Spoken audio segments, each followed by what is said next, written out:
இதயம் wishes you a very happy new year. 2 spoon போதும் உங்க பிரச்சனைகளை கட்டுப்படுத்த. லயன் டேட் சிரப், தினமும் 2 spoon lion date syrup. Lion date syrup. Idhayam wishes you a very happy new year.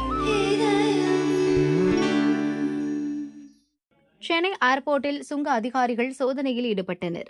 அப்போது தாய்லாந்தில் இருந்து பெரிய அளவில் போதைப் பொருள் கடத்தப்படுவதாக ரகசிய தகவல் வந்தது. அதன்படி தாய்லாந்து தலைநகர் பாங்காக்கில் இருந்து சென்னை வந்த இண்டிகோ ஏர்லைன்ஸ் விமான பயணிகளை சுங்க அதிகாரிகள் மோப்பநாய் உதவியுடன் சோதனை செய்தனர். இளம்பெண் ஒருவர் உடைமைகளை சோதனை செய்ய முயன்றபோது அதிகாரிகளை தடுத்த பெண் தன்னிடம் காலிஃபிளவரும் காளானும் மட்டுமே இருக்கிறது என்றார். அவர் மீது அதிகாரிகளுக்கு சந்தேகம் வந்தது. உடனே மோப்பநாய் மூலம் அவரது உடைமையை சோதனை செய்தனர். அவரது உடைமைகளை மோப்பம் பிடித்த நாய் அப்படியே தரையில் அமர்ந்து தன் கால் நகங்களை தரையில் கீறி சைகை காட்டியது. அப்படி செய்தால் சம்பந்தப்பட்ட பேக்கில் சந்தேகப் பொருள் இருக்கிறது என்று அர்த்தம். உடனே அந்த பெண்ணின் பையை திறந்து பார்த்தனர். அவர் சொன்னது போல் காலிஃபிளவரும் காளானும் இருந்தது. ஆனால் அதற்கு உள்ளே 14 பார்சல்களை மறைத்து வைத்திருந்தார். அவற்றை கைப்பற்றி அதிகாரிகள் பிரித்து பார்த்தனர்.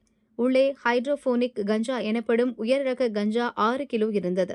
இதன் மதிப்பு 6 கோடி ரூபாய்.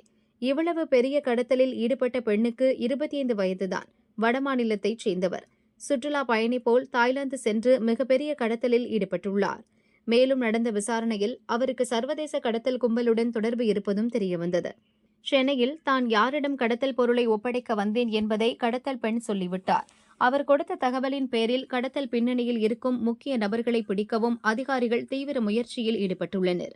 சமீப காலமாக தாய்லாந்தில் இருந்து சென்னைக்கு உயர் ரக ஹைட்ரோபோனிக் கஞ்சா கடத்துவது அதிகரித்து வருகிறது. கடந்த 50 நாட்களில் 4 சம்பவம் நடந்துவிட்டது. இதன் மூலம் 20 கோடி உயர் ரக கஞ்சா பறிமுதல் செய்யப்பட்டுள்ளது.